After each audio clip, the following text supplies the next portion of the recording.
A two-day meeting to evaluate security sector gains in Somalia has ended in Mogadishu, the capital, with the African Union Mission in Somalia AMISOM and the Somali National Army SNA agreeing on strategies for Somali security forces to take a lead role in security operations going forward.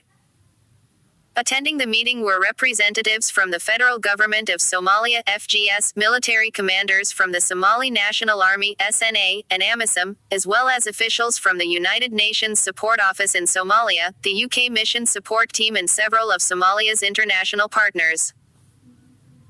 The conference marks an important milestone in the roadmap towards peace and stability in Somalia, where Somali security forces are to assume a lead role in their own security operations, as laid out in the Somali Transition Plan (STP), said Ambassador Madeira, the special representative of the chairperson of the African Union Commission (SRCC), when he officially opened the conference on Wednesday. The Somali Transition Plan is a key deliverable in the AMISOM mandate agreed upon in December 2017, when the federal government of Somalia and the international community agreed on a conditions-based transition plan to enable Somalia to assume full responsibility for its security. Held under the theme, Joint Planning and Coordination with a Harmonized Plan for a Timely and Effective Implementation of the AMISOM Mandate, the conference evaluated progress on the implementation of the AMISOM Concept of Operations 2018-2021, discussed the harmonization of military operations and plans, joint planning and coordination, the revised STP 2021 and the United Nations Security Council Resolution 2568-2021. I want to express my commitment to all the plans we have agreed upon and make it clear that SNA is committed to implementing its part as agreed.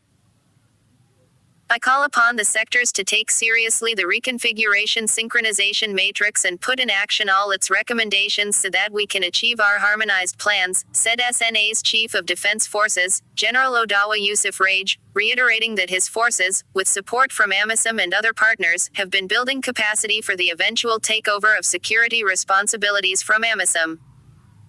The conference ended on Thursday with a resolution to follow a harmonized plan that all sectors of AMISOM and the Somali security forces will jointly implement, guided by the revised Somalia Transition Plan 2021 and the United Nations Security Council Resolution 2568.